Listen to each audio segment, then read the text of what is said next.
The next sacred cow is work hard. Because my poor dad, a school teacher, great guy, PhD, he always says, I'm a good, hard-working man.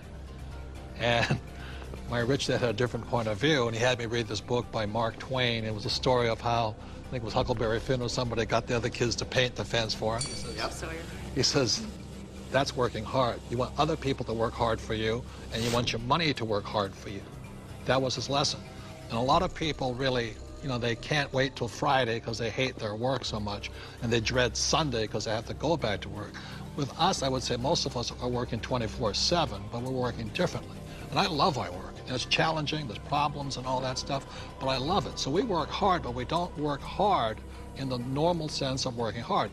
The problem with working hard for money, because the rich don't work for money, the problem with working hard for money is you pay more in what, Tom? Taxes. Taxes. The harder you work for money, the more you will pay in taxes, right? Well, right. If instead of working hard for money, like you're talking about, instead if you work for assets, then you pay a lot less taxes, because the tax law, again, is geared towards building assets, because as we build assets, we build the economy. Time out. The big difference between E's and S's and B's and I's, E's and S's focus on the income statement, and B's and I's focus on the asset column. My rich dad simply said to me, he says, assets put money in your pocket whether you work or not, and liabilities take money from your pocket. For example, my house is a liability because it takes money from my pocket every single month. Yet my rental properties are assets because they put money in your pocket whether you work or not. One of the reasons so many people are struggling financially today is they're buying liabilities they think are assets. As we build assets, the economy grows, and the employees get benefits also, because now we have more jobs for more employees. But on Michael's side, why are people working so hard is because the Fed's also working hard printing money, right? Yeah, people.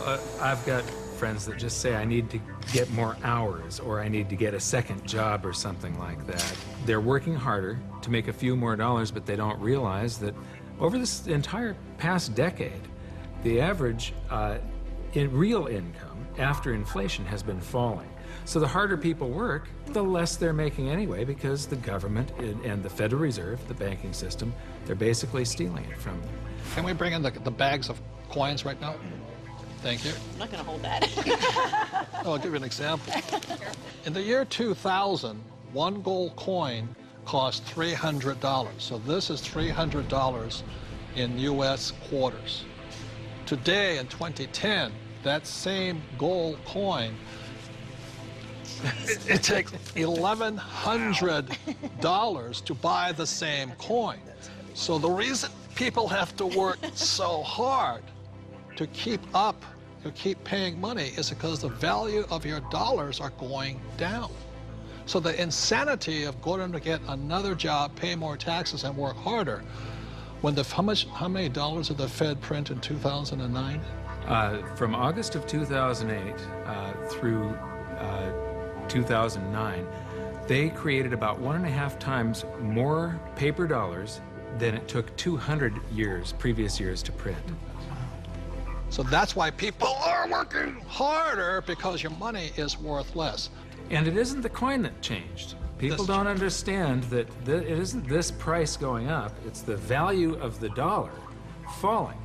It's the currency that's changing. The can of soup in the grocery store, that can of Campbell's soup, it's the same can with the same contents from back in 1950 when it was 15 cents to today where it's $1.95 or whatever it is. So that's why the rules have changed. In 1971, the U.S. dollar stopped being money and it became a currency, it became debt. It became an IOU from the federal government.